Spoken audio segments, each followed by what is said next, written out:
Hello, hello, hello. Welcome to everyone. Thank you for joining us. We are fortunate to have Gavin Chanin joining us. He's squeezed us in. He's staring down the barrel of harvest time, so it's a hugely busy time of year for him. And it's been quite a year for him. But this will be slightly shorter than previous Zooms you may have done. Some people will know Gavin and his wines very well. A couple of people I think are new to it. So for their sake, Gavin, I'd be grateful if you could give a slightly shorter version of your history and how you came to be making wine. And given the loss of Jim Clendenin, if you would mention that connection, that would be interesting for everyone. And then just two things for this evening. Firstly, looking at this library release, which Gavin has kindly offered us, of the 2012 Nacido Pinot Noir wine that has not gone anywhere. It is still sitting in his cellars. So we'll crack straight into that. In fact, I would suggest everyone pull the cork. Like I say, is that Mr. Stoner there? Having a glug of that. Quite right too. Good, Ian, excellent. So yeah, David James, excellent. Everyone get a good slug of that, and we will talk about that wine. And then afterwards, looking forward to the En Primeur release, which we'll be making in September, which is a bit of a mishmash of some vintages, but focusing primarily on the 19s, and with Gavin, it will be exclusively the 19s, which is an extremely good vintage, but we'll hear more about that from Gavin. So I will pass straight on to Gavin. Thank you. Yeah, thank you. Thank you for the intro. Good to see some familiar faces. Yeah, so a brief overview of my history. I grew up in Los Angeles in California, and in 2004, I graduated high school and I was headed to UCLA to study painting, to study fine art. Long story short is I wanted to get out of town. I had a vague interest in wine, but I had no aspirations of becoming a winemaker. That would be kind of an unnatural dream for a kid from LA, or maybe any kid in America, to be honest. So I moved up to Santa Barbara in 2004 and started working for Jim Clendenin as an intern at a Bon Climat.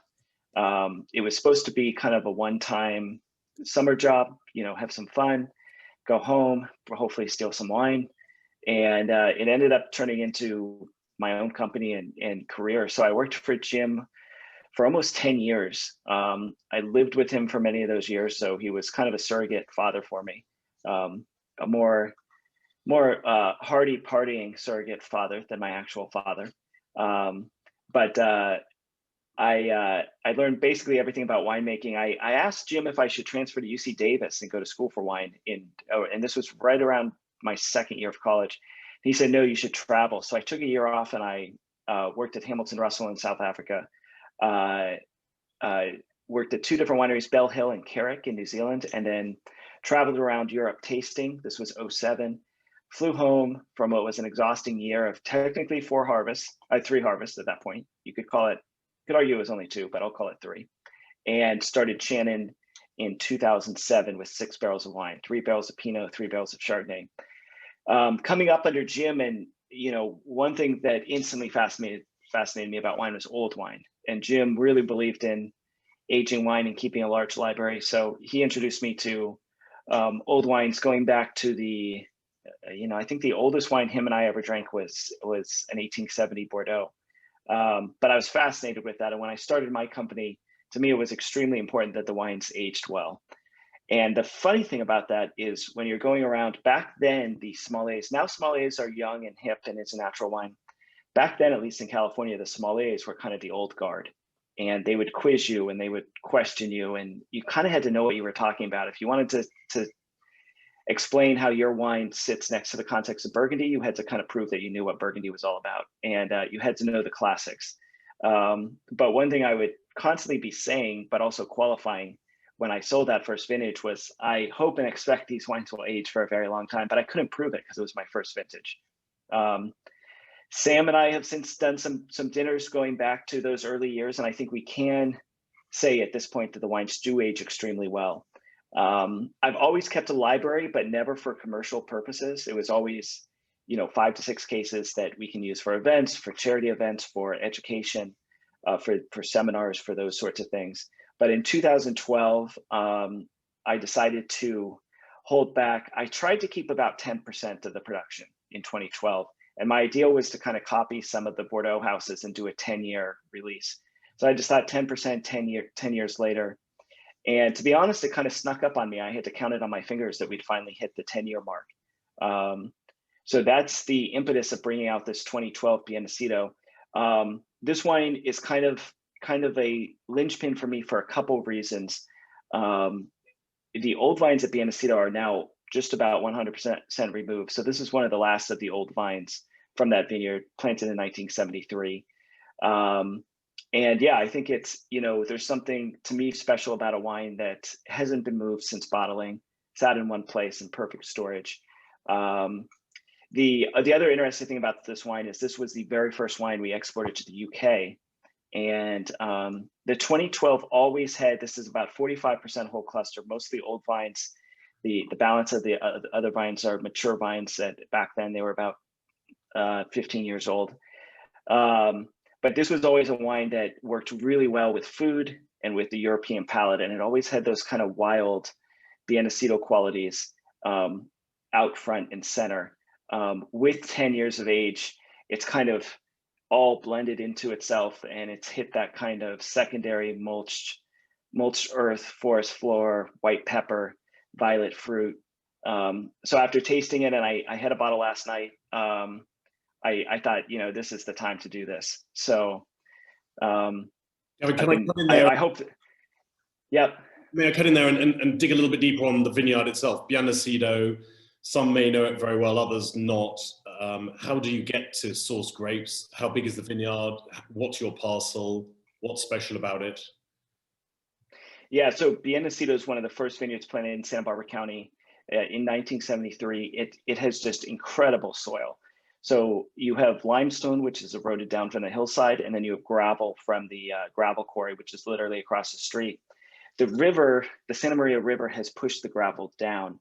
So one of the most unique things, and it's one of the things we don't talk about much because it's kind of nuanced, is that it's pure alluvial soil. If you dig a 12-foot pit, there's no striations. It's a consistent mix of this rock and lime.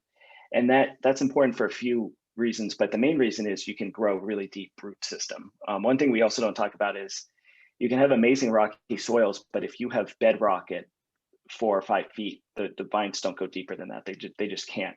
So we have really deep, really unique soil there. It really puts Santa Barbara on a map in terms of high quality fruit. In a way, I feel like it's my vineyard, even though it's not. I basically grew up there because Au Bon Climat, Jim's winery, was located on that property, I believe, since 1989. Maybe I might be a few years early. It might have been 1990. I grew up running on that vineyard and looking at that vineyard, and then working for Jim, making wine from that vineyard. You combine that with Chris Hamill, who's one of the best farmers in the history of California, who's really got that place totally dialed in. So yeah, it's one of the most special places. And then my history with it was in 2008. And this was really a coup at the time. They agreed to lease me 3 acres. So it's kind of been my poor man's estate vineyard ever since. So we make Chardonnay and Pinot from it, mostly from old vines. Leasing the fruit allows us to control, leasing the ground allows us to control all the farming and get everything exactly how we want it. So for a young company, in 2008, I was still in university. So I'll tell you, the most terrified I've ever been in my life was when I signed that contract. It was a 7-year contract that automatically renews and has actually continued on to this day. So, like a lot of things in life, it was the best and scariest thing that have ever happened to me.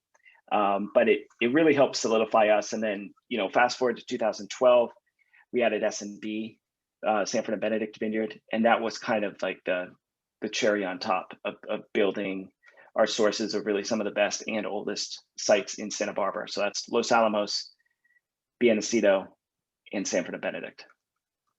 Would you have scope to grow your holding there, or that's capped and that's why? We can grow our holdings in everywhere except Nacido, in all honesty. With the old vines becoming a thing of the past, there's less and less room to contend with an estate program. So the sad, it's I guess it's in a way it's nice to look back on this 12 and think about it, but we now make less wine than S&B than any other vineyard by a wide margin. Oh, sorry, from Nacido, and that will continue. So we're lucky to do about half of what we were doing even just 5 years ago. And do yields fall as the vines get older? Are you stuck in that quandary?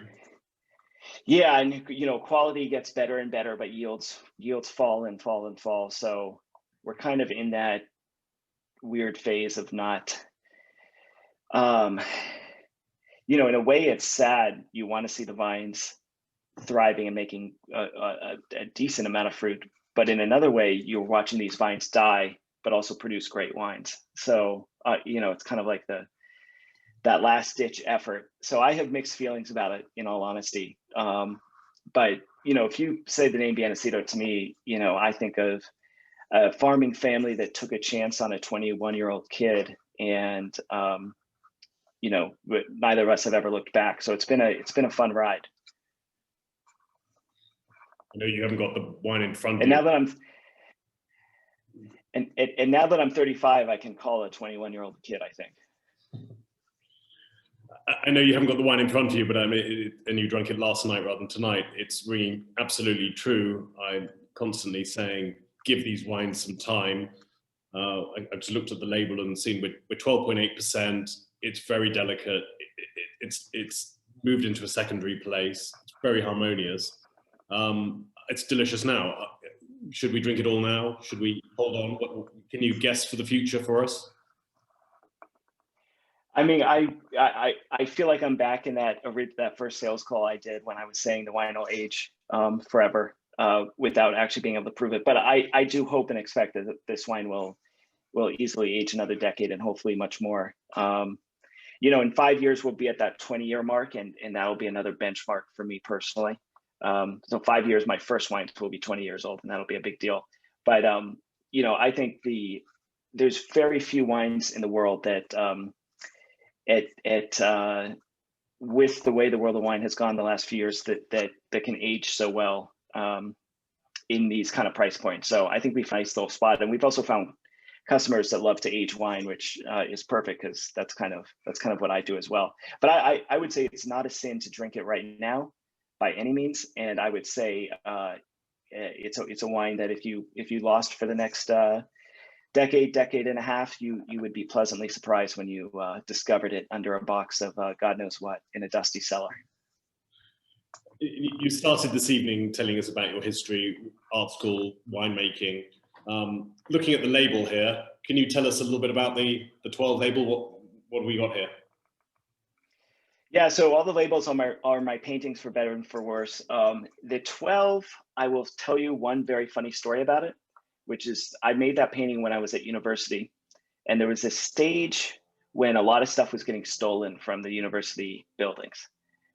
So you might notice in one of the corners, there's a giant GAVIN written on it in about 2 centimeter thick oil stick.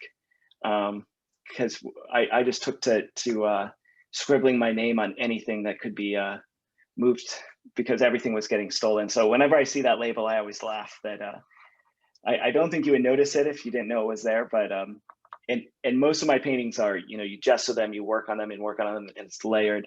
This painting's somewhat two-dimensional, where you actually have raw canvases and paint. So somehow that Gavin naming survived, and unfortunately, everyone will now see how bad my handwriting is. I write like I wish I wrote like a doctor, but I write like a 6-year-old, which is unfortunate. You make good wine, at least. Ian comments, the texture is sumptuous and there's a wonderful mix of fruit becoming more macerated, earthy tones and soft spice. Couldn't agree more with you, Ian. I'm mindful we haven't got for too much time. And Ian, I might steal that as our official tasting now. I think that sums up the wine precisely. As I said, so we haven't got you for all the evening, so I might move you on 7 years and ask you to tell us a little bit about the 19s. Yeah, so we've got, that's Chuck, he's letting me use his office. I actually, funny story, I actually I left ABC in 2012 and I made the wines at Chuck's Winery. So full circle. This is kind of meant to be. Yeah, Santa Barbara has had a string of vintages between 12 and honestly 2019 that have been. We've had challenges, we've had droughts, we've had fires, which luckily don't affect us as much as they do up north. We've had all sorts of mudslides, all sorts of things have happened in this nearly decade-long time. But we've had a string of very classic vintages. And for me and my palate, those are my favorite vintages. 2019, for me, the crucial element of 2019 is we had about an 8-day period in August that was extremely cold. And as some of you might know, with Santa Barbara, I'm constantly bragging about how consistent we are, how cool we are. And actually that consistency can hurt us sometimes, because if you give a plant a consistent, lovely environment, it'll grow and grow and grow and grow. To get it to produce fruit and replicate, you need to give it a bit of stress. And so the vintages that have those August cold spikes to me are my favorite. And that was 2019. I'm trying to save as much as I can for our library, because I think it might be the classic Chanin vintage of a wine that has the potential to age for an extremely long amount of time. It's got great concentration. You know, Pinot, as weird as it sounds, and I know talking to this audience that you guys will understand, but Pinot at its best is concentrated but elegant and light on its feet. And it can kind of be an enigma at times, and that's what I think the 2019s are. So most similar vintage I would point it to might be 2010, which was one of my favorites. So I'm very excited to get those wines out to you guys and see what you think. I think there'll be, I think that'll be a vintage to remember for sure. And breaking that down, Shock Vineyard was a new one to us last year. 19 within the individual vineyards. What would you say on that for us?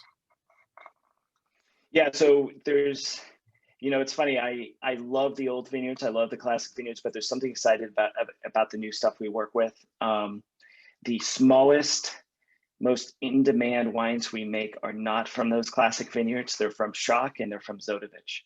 And I think when you guys taste either of those wines, but both were made in tiny quantities, you'll see why. They're just stunning. So to me, as kind of a stubborn winemaker, I constantly have to remind myself to look outside of our box, because we were very lucky to discover both of those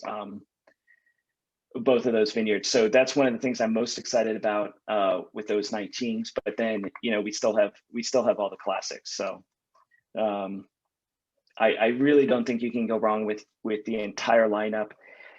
For me as a winemaker, one thing I look at is tasting all the wines together. I want that complete package to kind of tell a story. And each of those vineyards had such a different personality, from Los Alamos to Shock to Sanford to Zodovich to be a Nacido. So I think it's one of the more complete pictures we put together of the vintage in my company's short history. So I'm very excited about it. And the good news, longevity, aging, high quality. I've seen the quantity, the allocation. It wasn't entirely what I was hoping for. Quantities are down. We touched on this in phone call the other day. It's the Pacific wind. It's the what causes that problem? Yeah, quantities are down. Our main challenge is, you know, every growing region has things it's good at and things it's not good at. Our main challenge is weather during flowering. So if we get a lot of intense wind during flowering, that can cut production by huge amounts. And, you know, going back to me comparing 19 to 2010 and to a lesser extent 2011, that was exactly what happened in those two vintages too. So if we have kind of rough weather during flowering, we generally have smaller and smaller crops. And that was the case in 19 for sure. One thing about 19 that was also nice is we had that cool spell, and then we had basically 2 perfect weeks of weather, and then we had a heat spell. And if you didn't pick before that heat spell, you were in a lot of trouble. And that's very similar to 2010. So, you know, unfortunately with California, with how we pick versus how Europe picks, and actually the old world's having to start to learn this with climate change. but you really have to find your window and you have to nail it perfectly. That's one of the challenges for me. And 2010 is not a blanket great year for California. Actually, a lot of people think it's the opposite, but it's one of my favorite years ever because we really nailed that perfectly. And it's a similar story in 2019. So that makes California fun. It also makes it a little annoying for the wine geeks that want to figure out vintages, and because basically it's so producer dependent. It's not uncommon in years like 2019 or 2010 to have people pick 3 weeks after me in some instances. So that's really an extreme thing. Another question, a little bit off topic there, but it's something we were talking about the other day. The vintage you're about to harvest, there's been a reasonable amount of mildew around. And we were talking about some growers farming organically, biodynamically, and finding life tough. Is there a backlash against those farming methods? Where do you stand on that? What are your thoughts?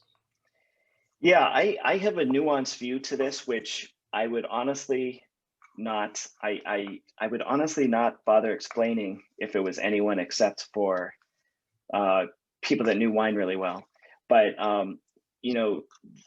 there are good and bad versions of everything. And one thing that we've started to see, and this really happened maybe 6 years ago, is as organic labeling became a commercial practice and customers started asking for it more, we started seeing people farming organically, but not, how do I say this? Not farming organically, but with a conventional mindset. So just spraying. So I recently met with a vineyard that sprays every 3 days.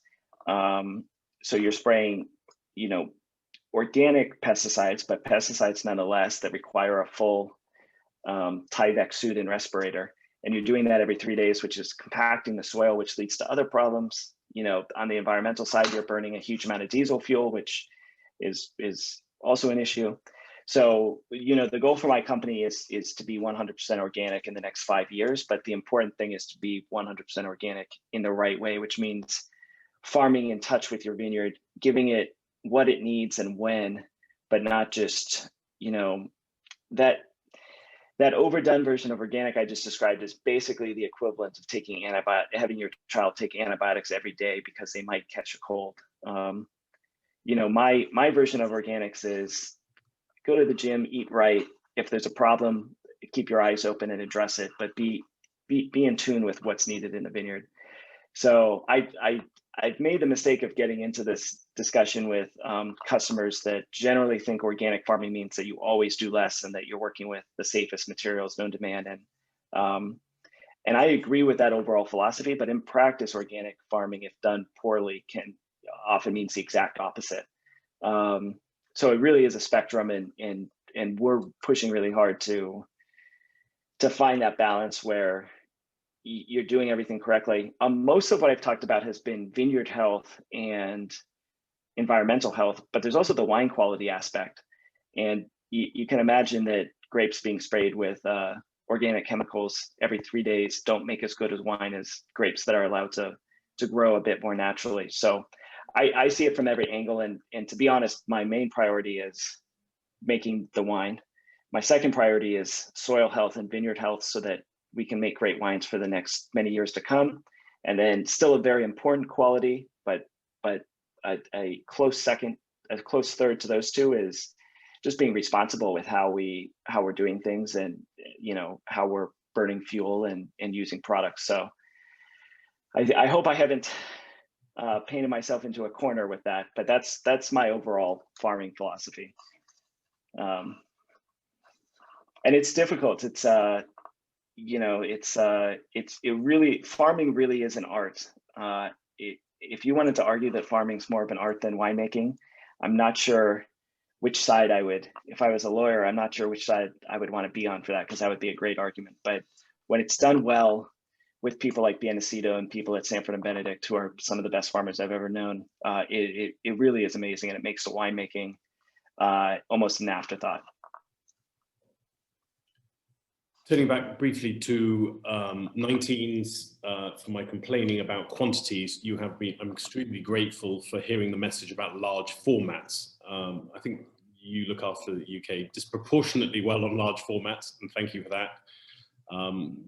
They've left the winery now, the 19s. We picked them up We have left the wineries. The only 3 liters we have ever made have been for Flint and Stannery in the UK. Stannery is also one of 3 countries in the world that gets magnums. Everything's hand labeled, hand waxed. We just started signing each label, which will be similar to the 2012 re-release. Those bottles will be marked as a cellar release that stayed in the cellar for 10 years. But yeah, very excited about that. It's the first time I've ever done that. And the labeling will get more and more professional, I promise. I couldn't quite figure out, since we only did 3 of each 3 liter, I was going to cross it out with my hand and write it in, but I wanted to be a little more professional. So I just left it. It says 180 magnums produced. Next vintage, it'll say 180 magnums and 3 liters produced. So it's definitely a rare product. Ian sitting there with the Nacido 16 and commenting on the similarity between the 2 wines, style, terroir, DNA. Vintages in any way comparable to reflect that, or is he getting the Vineyard qualities there? So I think a lot of that is the Vineyard, and one of my marks of really a great vineyard is that, you know, DNA is a great way to put it, but that kind of fingerprint. And I think, and this isn't true with every vineyard we work with, but I think many of our best vineyards have, how should I say this? See, now that I know this is recorded, I'm stumbling a lot of pressure. But if you look at Nacido, I would throw Durell and Sonoma in this mix. If you have a warm vintage, a cool vintage, a hard vintage, an easy vintage, it's remarkable how that personality shows through. I think that's true in Nacido. 2016 was also a very cool year.